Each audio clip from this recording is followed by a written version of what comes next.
In the heart of South African cities, something meant to ensure safety has turned into a silent threat: traffic lights.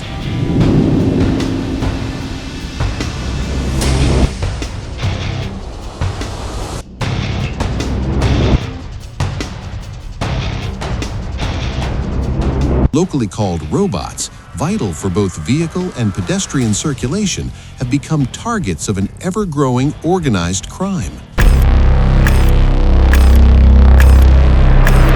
This isn't just vandalism, it's an illegal industry that paralyzes cities, compromises emergency services, and ultimately puts lives at risk. Historically, traffic lights and street lamps symbolized urban progress and public safety, but in recent years, they have become valuable commodities, primarily because of one essential metal: copper. With global demand soaring, criminals found in electrical and telecommunications networks an almost unlimited source of profit. Between 2020 and 2023, the rising price of copper fueled a wave of thefts and vandalism, turning urban infrastructure into a high-stakes economic battlefield.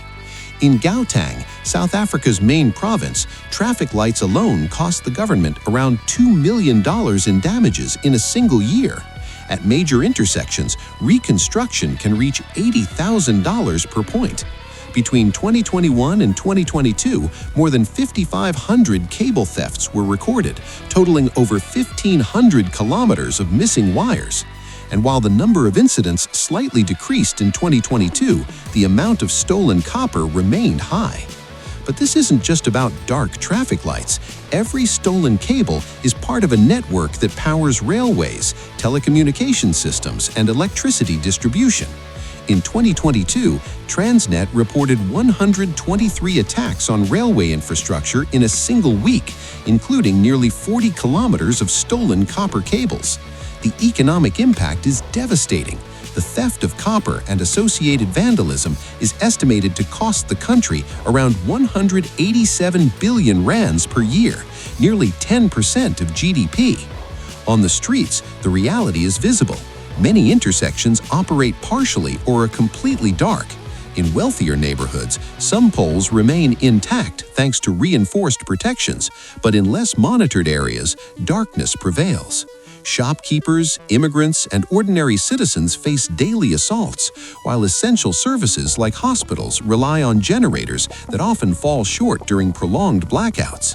In contrast, cities like Curitiba in Brazil, or medium-sized European cities, invest in theft-proof lighting systems, remote monitoring, and materials with low resale value. There, urban infrastructure functions as intended without generating profit for criminals on an industrial scale. In recent years, the South African government has implemented new strategies, stricter laws, bans on scrap copper exports, and investment in copper-free traffic light technologies.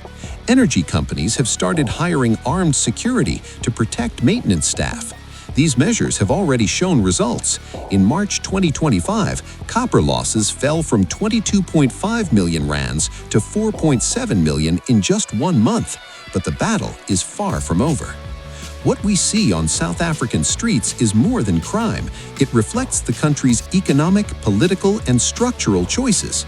Dark intersections and broken streetlights are not accidents. They are symptoms of a complex network of global metal demand, judicial shortcomings, and social inequality. Every stolen cable affects mobility, the economy, and the safety of millions. As new technologies emerge, the question remains: how long will the city remain hostage to its own poles? How long will the profit of a few sustain the vulnerability of many? If you see the complexity of this issue, share this video and join the discussion. How can we protect our cities from crimes that go far beyond vandalism?